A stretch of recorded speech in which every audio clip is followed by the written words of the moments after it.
Hey there, welcome to 16 Stops, a podcast. I'm here with my good buddy, Brandon Talbot. What's up?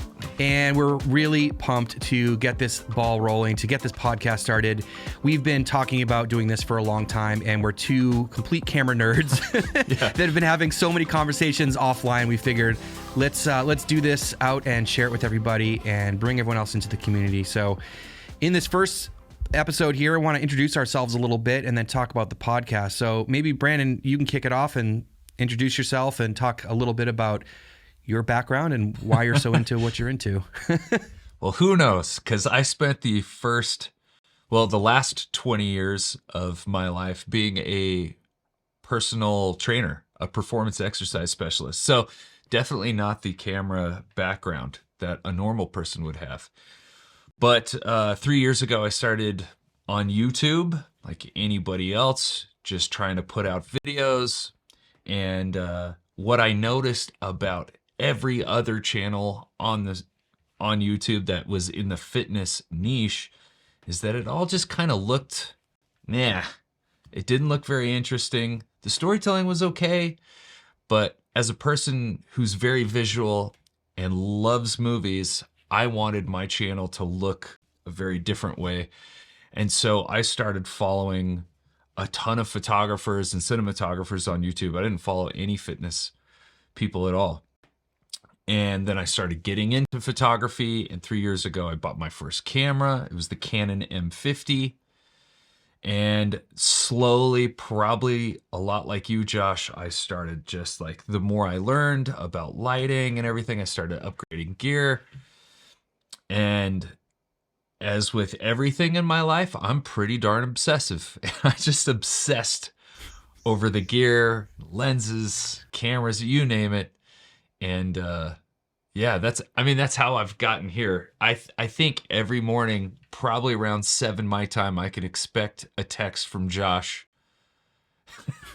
asking me some question about gear, which is hilarious. And I get the frantic, Josh, I don't understand how this thing works. Can you explain this to me? So it works both ways, Brandon. And so one of the reasons why we've connected, I think, so strongly was because, like your story, I came from a similar but different background in terms of my filmmaking. And when I started YouTube, I was starting up my farming channel in early 2019, and I was consuming so much content about gardening and farming. But I was like, why doesn't it look better? Like, why can't it and I started watching other, photographers and YouTubers, people like Peter McKinnon and, like lots of the other, filmmakers and creatives that were on YouTube showing how cool it was and how cool you could make videography look and the gear they were using. And, if somebody looked at my camera channel, I don't think they would think of me as like a personal trainer. And then everybody that knows me as the personal trainer, they would never come to me for like camera advice. Yeah, that happened to me too with the farming channel. People would start asking me questions about, which camera you're using, or how did you edit this, or which drone, or, should I buy this camera or that camera? I'm like, no, we're talking about farming here. But I had such a passion for it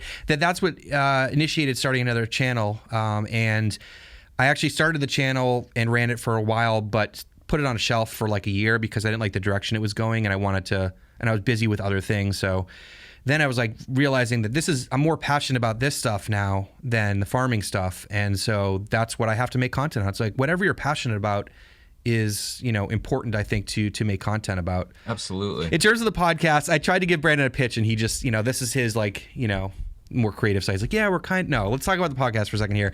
So we're going to, as Brandon said, we're going to bring in questions. You run the show. I'll be the comedic backup, but you steer this caboose or whatever. Oh, so much responsibility.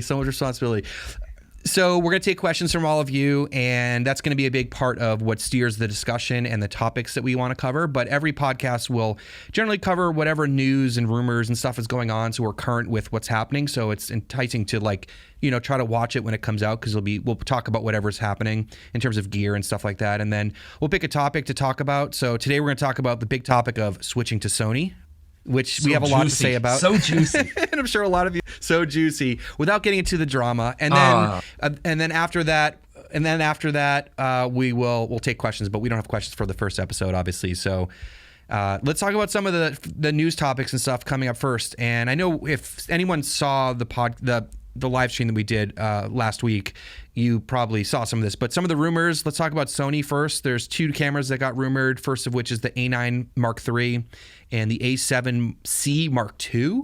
So let's start with the A9 III. I mean, I feel like that one most people assume was coming at some point, and it's going to be great for sports and wildlife photographers.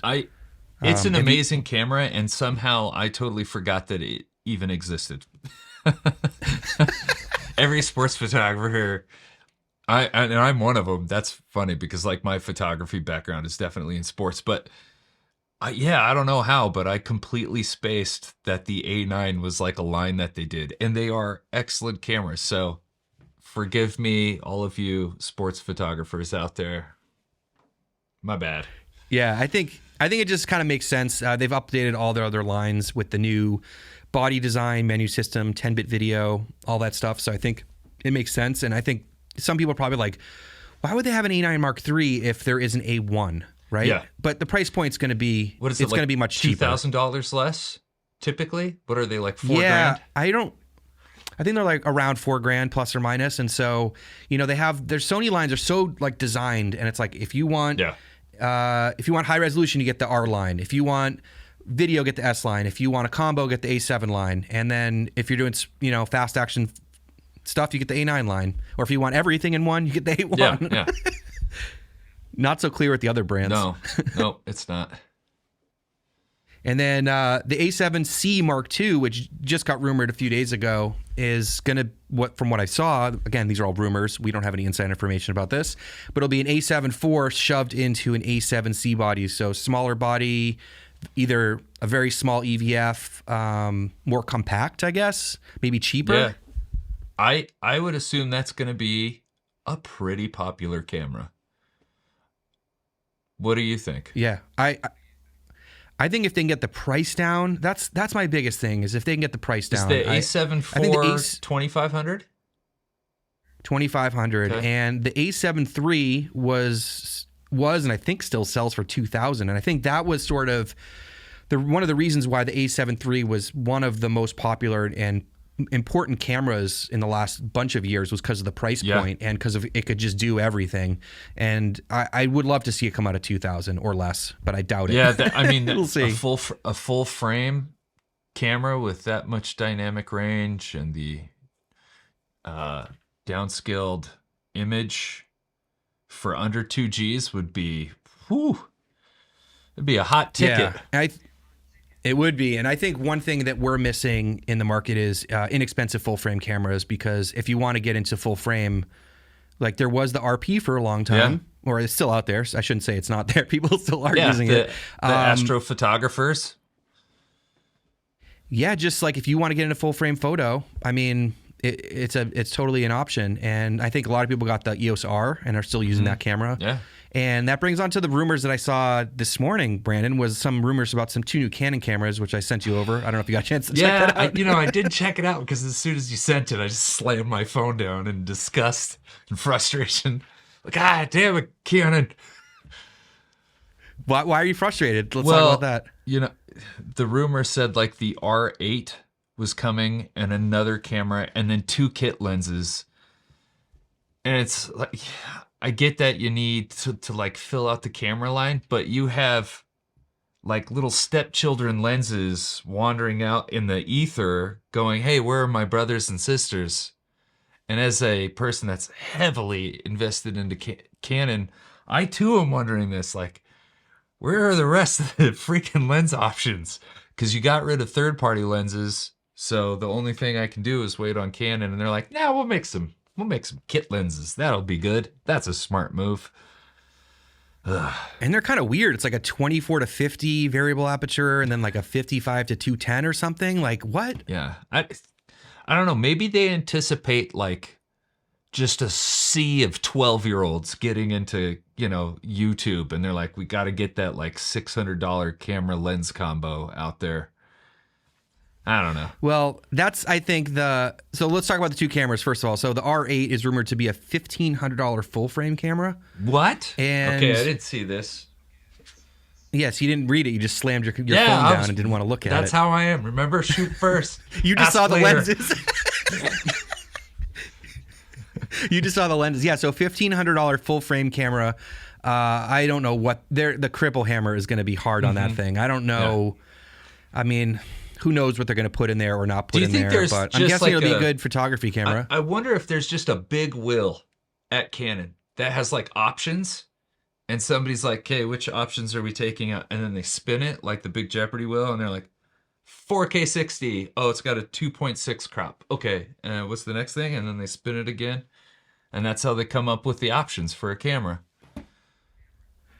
It seems that way. It also seems like when they pick like, oh, we should come up with these cameras. It's like, did anyone ask for these cameras? Like, they come out of nowhere. Yeah. I don't know. It just like these lenses, I'm just like 24-50. Like, can we get an RF 24-35 L lens? Like, can we get, like there's so many other things that the hardcore Canon people that are supporting them would love to see right now. We would love to get more 1.2s. We would love to get a line of 1.4s. But no, we need that 24 to 50, 6.3 to 7.8. Or how about a 10 to 18 for crop sensor for the R7 and the R10 for the content creators, I know that was a really popular lens when I was with Fuji a few years ago. That was a pretty popular lens because it's, what is it, an f4, I'm assuming? No, it's like a variable. Oh. It's variable, and it's not fast at all. I forget what it is. That sounds wonderful. So basically, if you're shooting in high noon or in a studio, you're set. Well, yeah. I mean, it was a cheap lens. It was like $300, and it had stabilization. So people are just going to hate me after this episode. Well, I'm okay with that. I guess you figure out who's going to want to watch. All right. So the R8 will be interesting. Again, these are all rumors. We don't know. It seemed like they were, Canon Rumors was pretty confident about it. And then the R50. Yeah. Okay. So is this the replacement to the M50? I'm guessing. Yeah. So I will say really that was a wonderful camera. Sorry to interrupt you. Go ahead. The M50 was my first camera, and mine too. Really? Wow. Yeah. Well, it wasn't my first camera ever, but it was my first camera with YouTube and all that stuff. I had analog SLRs back in the day, shooting film, but like that was a long time ago. But when I got into YouTube, I was like 10 videos in, and I'm like, all right, I think I got to get a camera. Like the phone's not cutting it anymore. So it was the M50. Yeah, great camera for 1080, 4K. It has some weird stuff going on in 4K, but for 1080. So I'd love to see an updated version. But again, lenses. That's going to be a crop camera. No wide lenses. Like, what's going on here? That is my biggest frustration. We're going to talk about this a little bit later, whether that's in this podcast or another. But lensing from Canon is so confusing right now. It's just, it really is my number one hang up. I think we're going to do a whole dedicated video about our frustrations with Canon because we're both in the Canon space. I was going to say in and out, but I'm not out. I still have Canon gear, and you shooting red, you're kind of attached to Canon at least a little bit with the RF mount. So, well, I mean, I've got a R5C and a C70, so, and I just sold an R5, so like I'm heavily invested into Canon. I don't want to see them fail by any means. But lensing is kind of a frustrating thing right now. Their decisions have just been weird, to say the least. Yeah. All right. Well, we'll save that for another day. Other news this week: the Panasonic S5II started shipping. I got mine 2 days ago. This was a camera that I originally wasn't going to order. I pre-ordered it just like a week or two ago, and changed my mind after seeing all the initial videos and talking to people that got to shoot with it. I put out a first impressions video about this camera. I'm really impressed, Brandon. It's a lot of fun. I'm like really excited about this system. Have you shot on Lumix before? Yeah. Okay. So only briefly, I was shooting a volleyball tournament, and the guy asked me to do some video, and then gave me his GH6. I think I was shooting on an XT3. I was shooting on my XT3, and he was just like, no, that's garbage, and handed me his GH6 and was like, shoot on this. And I remember going like, this camera's super weird. I have no idea what I'm doing because it's a completely different like menu and everything. But I remember the IBIS being just like crazy good. It felt like it was on a tripod. Obviously with a micro four thirds sensor, that's a lot easier to manage than it is like a full frame sensor. But that's the only personal experience I've had with it. I just love how Panasonic Lumix just dumps as many features into that camera video-wise as they possibly can. Yeah, that was really apparent to me when I knew about it, but when I turned on the camera and started playing with the menu and feeling the buttons and seeing where everything was on it, I was like, this is video focused. Like, this is like, yeah, it takes photos, but like, you know, I'm used to Canon and Sony, where Canon, in my opinion, their mirrorless cameras are really geared for photo and they do some video. Sony's kind of in both worlds pretty well, but like, even like the FX3, which should have more video features in it, doesn't. Everyone's always complained about, you know, shutter angle, waveform, DCI 4K, like stuff that's pretty basic. It's like, it's all in here, man. Like this does anamorphic de-squeezing. It has separate IBIS just for anamorphic support. Yeah, that's pretty gnarly. Waveform and shutter angle, and like, it's just like Open gate, yeah, that should be in every camera right now. I mean, it is such a cool thing. It's one of those no-brainer things. Yeah. Let me ask you this: does it have a tally light? Oh, you know what? I don't think it does. For me, I know that's not a deal breaker for some people, but that just seems like, is that the biggest oversight ever? Like, how hard is it to put a red LED on a camera? Like, you press a button, the light's on. It's got a tally light. It doesn't, but the like box on the outside lights up when you if you're recording yourself. That works for me. Yeah, the little red box that surrounds the frame you're looking into. That's fine. I'm just like, I love tally lights. Camera. Yeah. Yeah. The FX3 lights up all over it when you push record. It's great. There's like lights on the front, the side, the button, everywhere. Can't wait. So anyways, yeah, I'm excited about it and being involved in the system because I think they have a lot of potential, and the autofocus seemed to work pretty well in my first testing, so that was really, you know, exciting for me. Is that why you said initially, like, you weren't planning on buying the camera? Was it because you're like, you do so much filming of yourself that autofocus actually is like a super important thing? You can't have like pulsy video. Was that the thing that was kind of keeping you from getting into the system? And then with the reviews videos that came out, how good the autofocus was, that's why you jumped into it? Yeah, I mean, there's a few reasons. That's the main reason I've avoided Panasonic for the last few years, was just like, everyone's like, oh, if you need to film yourself, like, don't bother with Panasonic because the autofocus is all over the place. And so I've just avoided it, but I've always sort of kept my eye on the company because it looked like the images that came out of the cameras were great. And as a content creator, I'm often talking to the camera, and I can't operate the camera if it's in a studio setting. You know, you can set it manually, but like when you record all the time, like it's just really nice to have autofocus. And if you're vlogging, and I was doing farming content where I was like walking around, like it had to be really good. So I was always between Canon and Sony. But recently, after seeing some reports about it and actually seeing some footage and it working and talking to people that use the camera, it kind of swayed me. And I was just like, you know what, like, my frustrations with Canon right now, I think also played into picking up a Panasonic camera, which I'm sure a lot of people are feeling that as well. And I wanted to experience it and be part of that discussion. So that was kind of the main reasons. It really does look like a super interesting camera. And, you know, we talked about this on the live stream. The S5II being as good as it is really just makes me super interested for like the S1H Mark II or the S2H, whatever they call it, just because of how gnarly that camera was. And when did it come out? It came out like 3 years ago. Yeah. But I mean, that was a super impressive camera. I really am excited to see what they do with that thing. Yeah, me too. I think I would definitely, you know, pull the trigger on one of those if it got announced like as soon as possible, because I mean, when it came out, you're right, like the specs were crazy on that camera. Like it had 10-bit everything, lots of like high bit rates and options. It was Netflix approved like right out of the gate. So obviously people were taking that camera pretty seriously. And yeah, I can't wait to see what's happening with that. And you have to remember, this is a $2,000 camera, Brandon. I mean, this is like, I know. It's crazy. It's inexpensive. It packs a lot of features, but people are wanting this to be a $4,000 camera. I see a lot of complaints like, why doesn't it have this? Why is autofocus not working this frame rate? It's like, it's a $2,000 camera.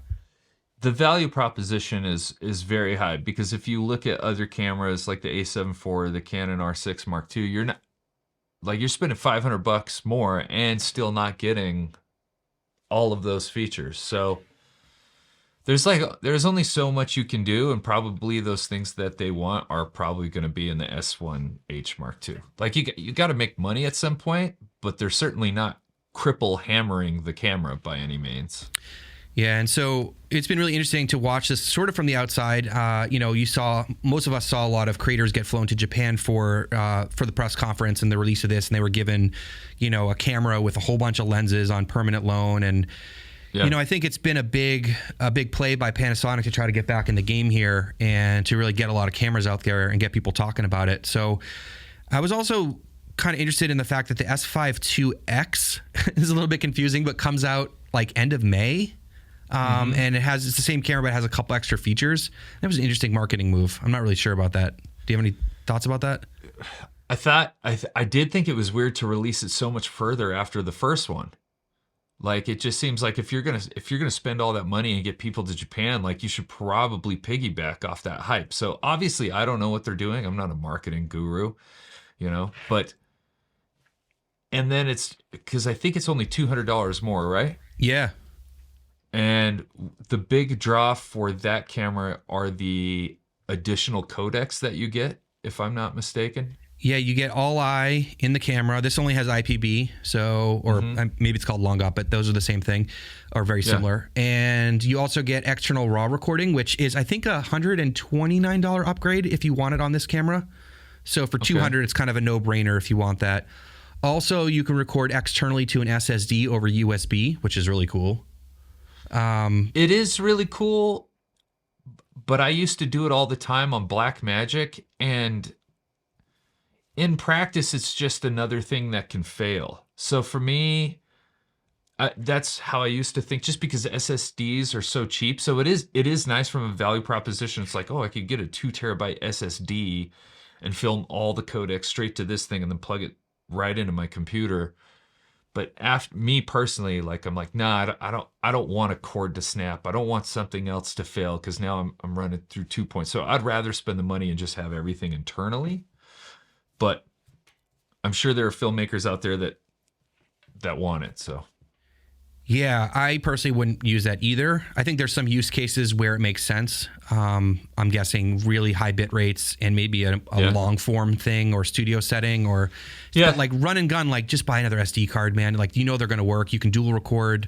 So I just like how it's all, I don't know if you saw, but it's all blacked out too. That they blacked out all the, like, I want that. Yeah, I'm a fan of the murdered out camera. Yeah. So anyways, in response to, or in addition to all the influencer stuff that was happening with all the cameras, I want to talk about influencer marketing, especially in relation to Sony, because they good times. Here we go. Good segue, right? And so, Josh, your segues are killer. I'm trying, man. I'm trying. And so, well, I think we all know that the Sony influencer game is top notch. Like they're killing it with the influencer game on YouTube and social media. So I think there's a lot of misconception about this as well. And I think, I mean, I'm not sponsored. I've never been sent anything from Sony or Canon, any of these companies, any of these camera companies. Yeah. So I'm not part of that world. Will be interesting, if that opportunity does present itself at some point. But I think there's a lot of misconception and understanding about it for sure. And there's a lot of assumptions made by both viewers and other YouTubers, I think. And there's been some recent drama, which I've not wanted to get involved with, but it's been interesting. I know you wanted to get involved with it, so I did, and I felt good about it. Anyway, yeah. So let's talk about the root of the issue here. Is like, you see these videos online. I'm switching to X. It's always I'm switching to Sony. I feel like. Am I leaving so and so for Sony? Yeah. So what's the whole story behind that? Why do you think, like, people, is it just for clicks? Like, why are people making those videos? Why are people?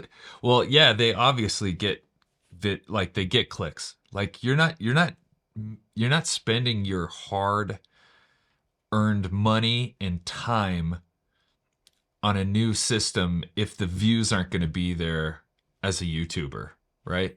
So, like, I don't know, if I didn't think it was going to get the views, I probably wouldn't waste my time making a video about it. I would just switch and then use it. Right. And I think that's something that people need to understand is that it's really hard to switch systems. Like I'm in 3 systems right now, but if you're like fully in Canon and you want to switch to Sony, which, you know, one of the creators who we're talking about is Cam Mackey. I'll just say who it is. Like, and Cam's a very creative, very awesome creator, love Cam. Artist. Yeah, cool dude. And, you know, puts a lot of awesome energy out into the space as well, and I think really influences and motivates a lot of people to create art and stuff. And I think that's awesome. But like someone like Cam, who's heavily invested in Canon, has multiple Canon bodies, has multiple Canon expensive lenses, and then says, I want to switch to Sony, like sell all that gear and then go buy all, like it's a lot of money. Like this isn't something that creators do just like out of nowhere. Like there's got to be a real reason behind it. And so even if for the views, it's hard to justify it because a few thousand views on one video doesn't pay for that, you know? Yeah. So going back to my earlier, you know, comment, yes, if it's like I'm switching to Sony for this video, right? Like I've got one camera, somebody sent me the camera, then I can make this video. But in Cam's case, this guy's career depends on his ability to produce good work. And if he thought for a moment that by switching, he wasn't going to be able to make that work, like he's not going to switch just for the prospect that Sony might send him a couple of bodies and lenses. Like that is not going to make up for the 5 figures he's probably making on each and every one of his shoots for a long period. Like the long game is so much more important to him. I mean, I've thought about leaving, and it's like, okay, then I got to sell C70. I got to sell an R5C. I've got 3 sets of cinema lenses that I've got to sell because they're all RF. I've got, you know, a bunch of L glass that I've got to sell. Like, and it's not like I'm going to make the same amount. Like I'm losing thousands, possibly tens of thousands of dollars by making that switch. So to say somebody's a sellout for switching, it's no, they're taking a massive hit to their pocketbook by doing this, but they're doing it because they think in the long run, this company is going to provide more value. Yeah. And I think people get upset, and we see this in the comments. We see this on, you know, everywhere people can comment on something. So social media and backlash of all this stuff when these YouTubers switch brands or whatever, and there's reasons for their professional career most of the time where, like Cam's case we're talking about here, where, you know, it made sense for him professionally to do this. Yeah. But I think the bottom line is that influencers, they're called influencers for a reason. They do influence people if they want to or not. And I think back to when I was a teacher, because when I was a teacher, there was this rule that like you couldn't talk about politics in the classroom. Like, you couldn't say who you voted for. It was just this like ethical, moral. I never remember the difference between the two, but you just couldn't do that. And the reason for that, which I never thought about, was no matter what your opinion is, or if you're trying to be neutral, like if you say I voted for somebody, that might influence one of the kids because you are in a position of influence, if you like it or not. Yeah. And so we have these YouTubers that talk about the gear and how excited they are, and then someone goes and buys it, or 10 people go out and buy it, even if you didn't tell them to buy it, and then they get upset. Because like, oh, Cam just told me to buy the R5C, and now he's buying a FX6. Like, what's going on here? You know? Yeah, I've got mixed feelings about that, because it's like, listen, are you an adult? If you're an adult, that's not on Cam. That's not Cam's problem. That's not Cam's problem. You have a thing called YouTube. You saw Cam on there. Well, go look at 30 other videos on the subject. Go rent the camera first. Do all of this due diligence before you put the blame of making a bad purchase decision on Cam. Like, I don't. And those aren't bad cameras either, you know? Like, you don't own a bad camera because someone else is using a different camera. I think influencers, YouTubers, should be mindful of the power that they have and use it responsibly. Agreed. But I definitely do not see Cam being somebody that like abused that power. Yeah, I think we also need to be aware of the public perception of what we do because we are in those positions. Yeah. And this is a really hard thing to think about sometimes. But like Cam was very transparent. He's like, hey, look, like Sony offered me some lenses to try out for a few weeks because I had a shoot. Yeah. And everyone immediately is like, oh, you're a Sony person now. You're in that whole world of, and he's like, dude, I just told you, like, wouldn't you take the lenses for 2 weeks? Yeah. But like, the perception of it gets all wrapped up into other YouTubers that are in the world of, getting fed gear and stuff like that from Sony. And so I think people just think you're selling out and you're not independent anymore. And so it's really hard to maintain that position, It's super hard. And at the end of the day, you're not going to please everybody. Like, as transparent as you want to be, or not divulge anything. Like, Josh, just like I do, when you post something on the internet, you're going to get hate for it one way or another. So it's like, hey, you got to understand that these people are doing what they can. They're probably doing it to the best of their abilities. Like I said, I think Cam is a really good example of how to do it, because I think when I was talking to him, he drove like 12 hours to go buy an FX6. Like, I mean, he had to drive, like Sony did said to him, he drove, spent all this money, lost a bunch of money, picked it up. It's like, what else do you want from the guy to prove that he's not like a sellout? But I'm sure there are other people that are, that get the gear for free and then tell you about how great it is. I think my biggest hang up with that situation isn't that they're telling you how great it is that they have a tendency to leave out the things that maybe aren't so great. Like, it's just a shining positive example, and there is no like, hey, well, this is what I really didn't like. And when I watch a review, man, I watch lots of reviews. Me too. I appreciate that little bit of negativity, because I go, oh, they really put this into perspective for me. Yeah, and I think that we see that in creators that are getting the gear that comes out early. You see like the deadline drops and the embargo lift, and you see like 30 videos on the thing like launch like in your YouTube subscription page or whatever. And it's hard, because if you're in that situation and you're getting the gear, and if you say something negative about the gear, you may not get the next one. And then that's part of your business strategy on YouTube, is getting the early gear. And I think it's hard for them, and it's just this perpetual cycle. I remember hearing Chelsea and Tony Northrup talk about it, and they were like, yeah, if we say something too negative, we get put in like the penalty box for a little while. It's the reality. So we're starting to see these like reviews. I don't know.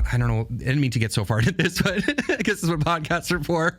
Yeah, no, it's okay. It's okay. It's interesting. That are overly positive. And someone like myself, I have to wait for the camera to ship. And then you see guys like me reviewing the camera, like, I bought this. Like, I can say whatever I want about this. I don't care.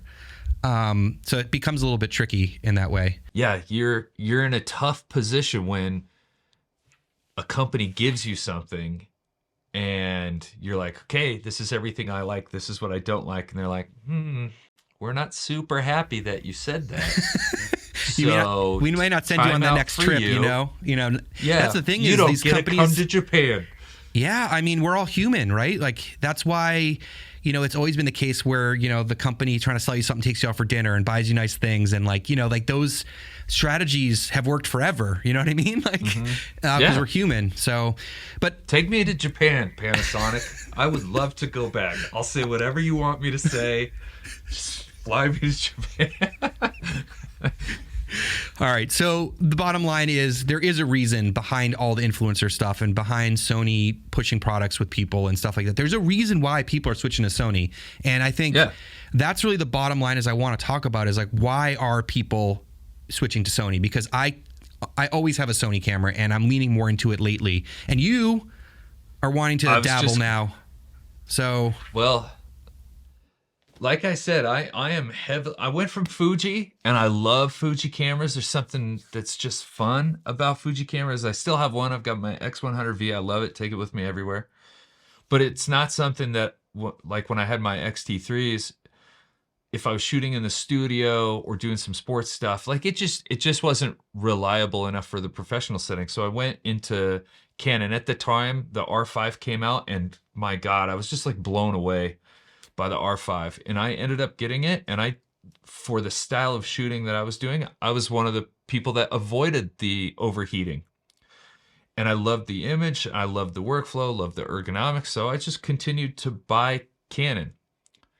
But here we are, and I said, like, lensing has become an issue. They got rid of third-party lenses, and that really, like, my options right now are like buy EF glass, which is sometimes noisier. The autofocus isn't as good. It's good, but it's not as good.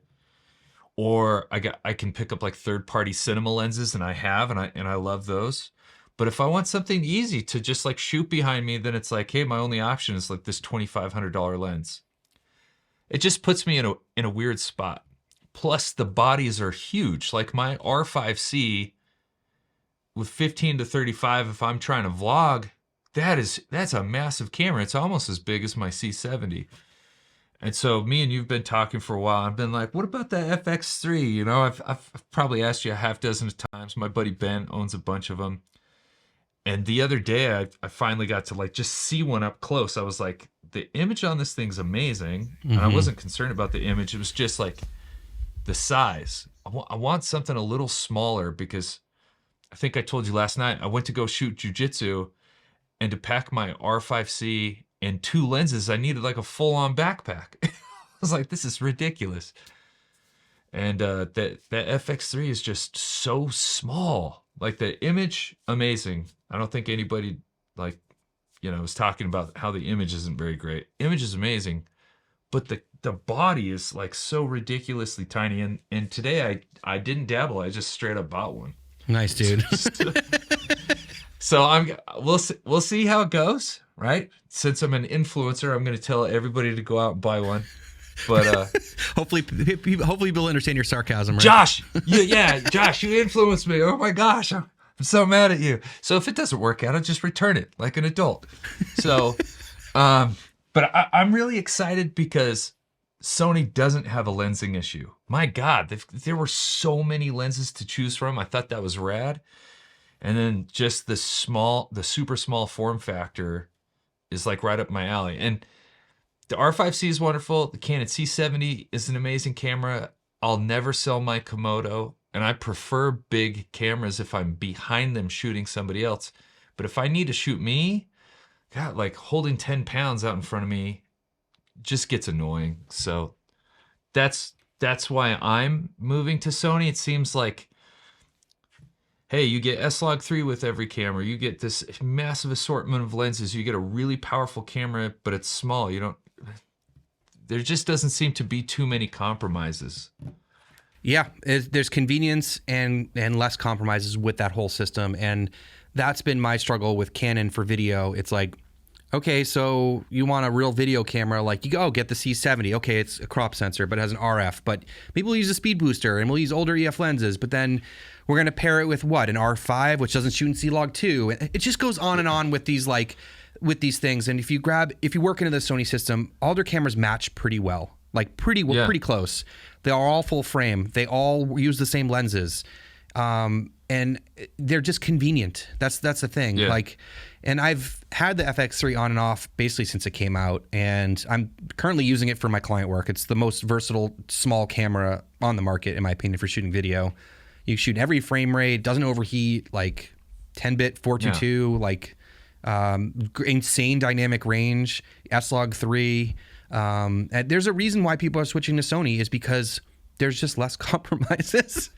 The other day when I was thinking about it, it was like, I'm a creative person, but being creative takes brain power. Like, it's a resource. And lately, those resources have felt like they're dwindling faster and faster with all of like the obligations to social media and everything like that. And this is a completely different topic, but my point is, with Canon, I feel like I've got a bunch of boxes, like a bunch of options, and I'm going, okay, if I want full frame, then I've got to have the R5C. But then now that means like I've got to rig this thing with battery power because it sucks through battery power. I don't want to do that. I need really good battery power. Okay, well then I can get the C70. Okay, this is massive, but now it's Super 35. So which lenses do I take to make up for that? And I'm like, holy crap, like decision fatigue is just slapping me in the face. And I look at something like an FX3 and it's like, I'm getting similar image quality. I'm getting this absolutely bananas autofocus. It's super small. And there's none of these weird things. It's full frame. Here are all these lenses that are full frame. I'm just like, that takes out all of that decision fatigue for me. And so when I look at it, in the back of my mind, I kind of already know that that's probably the system I'll be investing into. I just get scared because I have to sell all this gear and I'm going to lose a ton of money. But it's probably worth it for my brain to not explode. Yeah, I think there's a good point to that, and it's one reason why I invest a lot of time and money into systems that I put in place for myself, like my studio, like setting things up so I say having less friction like is so important to the creative process. And there is some situations where putting constraints on your system can also make you creative, and that's a whole different discussion. But for general workflow, like just gear that works and gets out of the way is so handy, and I feel like that's the case for most situations. Now, I've been very upfront with people that I have a soft spot for Canon. My first camera that I bought was an M50, and I shot on a whole bunch of Canon cameras, and I still love the image out of the cameras. But for like the stuff I'm doing, it makes it hard in a lot of situations. There's all the boxes like, oh, maybe I need this thing for this thing, maybe I need this thing for that thing. Yeah, so I love the workflow of Canon. I love the image of Canon. I'm used to it. Like, and the lenses that they do make are fantastic. Everything about it is great. It's just like I wish, I get C-Log 2 on my C70, but I don't get it on the R5C, and it's got a C on it. So it's just like, give it to me. And then it's like, how long do I need to wait before Canon updates it with C-Log 2? Is that ever going to happen? Are they ever going to make something as powerful as an FX3, but as small as an FX3? And so I think it's Marquez. Like, you just don't buy technology for future promises. You buy what it is right now. And that's kind of how I feel about Sony right now. Like, I love my Canon stuff, and it might be one of those weird things where I keep the FX3, and that's like a specialty niche camera that I have, and then I keep everything else, but that almost doesn't make sense either, We also have to remember to keep this all in perspective. These are all amazing cameras. I know how lucky I am. Don't get me wrong. It's not like I'm complaining that I have these wonderful cameras. I'm not saying that. It's just for what I do. And I could be creating problems that I don't necessarily need, but it is kind of frustrating if I want to go out and vlog or shoot something. And I'm like, okay, I'll bring the R5C because that kind of does it all. And it's the smallest thing I have, but it's a behemoth. And I'm like, great. Now I have to like carry a massive backpack with me to take the body and two lenses around. Yeah, and like you said in quoting Marquez there, it's true, and I feel like that's the case with Canon, is that you're just like, oh, maybe the next one.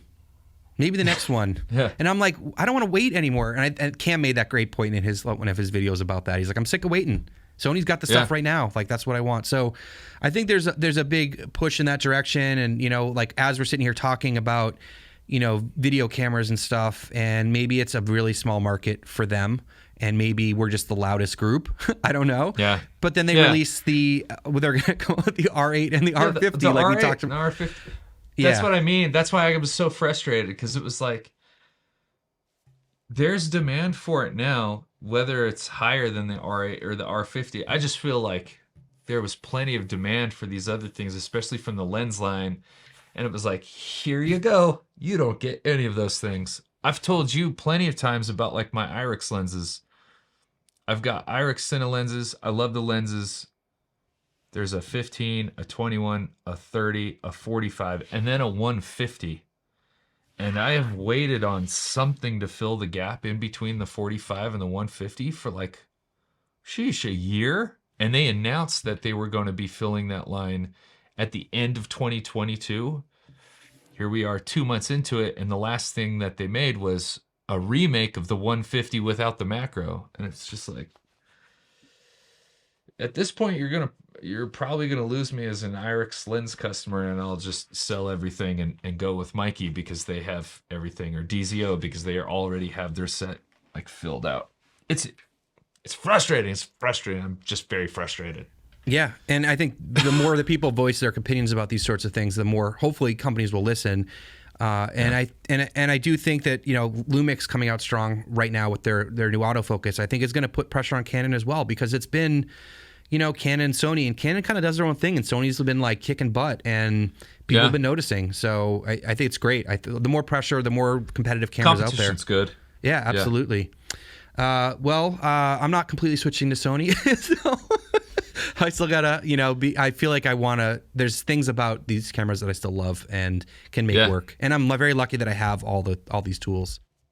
Yeah. I sent my C70 in to get the screen like tightened up. You spend $6,000 and you get a super shitty build quality. I love the camera, but the screen's all shaky. But when they sent it back, like I just picked it up, I was like, man, I love this camera. Yeah, they feel so good. And let's try to wrap this up a little bit, but there is something that's important about how a camera feels and how you interact with it that is not on a spec sheet. And I think a lot of people either dismiss that for other things or don't have the need for that connection with the camera. But there's something about some of those cameras when you pick them up, you're like, hell yeah, this is awesome. And dude, I don't necessarily get that in my Sony cameras. So yeah, and I've heard that from a lot of people. Like, I'm doing a video on the Red Komodo and how it doesn't make any sense because if you pitted it against an FX6 or an FX3 or C70, R5C, in so many shooting situations, you'd kind of be foolish to pick up this camera because it just gives up so much, audio quality, internal ND, speed, like it takes, a while to boot. But every time I look at this camera, I go, oh man, I love that camera. Like I just want to go shoot on it. Like right now, like just holding it, I'm like, maybe I should go to the skate park today and just film. For nobody other than me, which I think is those intangibles and the way a camera makes you feel, I think is absolutely important. Agreed, but we also have to get our job done and have the tools and lower that friction sometimes. So there's a time and place for all that. You can go out and shoot and try to get the best possible image quality and with the biggest possible gear. And then sometimes you just need something simple and small and just get the job done. Well, anyways, Brandon, let's try to wrap this up a little bit. I don't think we've picked a topic for next week, but we will have one topic for each episode. And we do want to encourage all of you out there watching to send us questions. And so there'll be a email address down below. It's 16stopspodcast@gmail.com. Send us a short video clip and we'll include it in the video. We'll put it in the video. I'm doing the editing, so I'll put it in there. Unless you do something really, R-rated, then you're not going to be in. Yeah, but keep it PG, and also if you have suggestions or questions or comments, send them in any form. Like just get it. Just we want to get you guys involved. A video would be awesome because we can actually put it in the video. But anyway, you guys want to let us know what to talk about or whatever. Hey everyone, thank you so much for checking out the first episode, and definitely go check out Brandon's channels, and we'll leave all that information down in the description as well. We are really excited about this. We're going to be putting this show out once a week. So again, want to encourage you all to send in comments, things to involve you in the conversation. Absolutely. We're just trying to be your voice, so the more you get involved, the better we can help you. All right, I think you wrapped it up perfectly there, Brandon. All right, guys, thanks so much. We'll see you soon. We'll see you. Have a good one. Peace.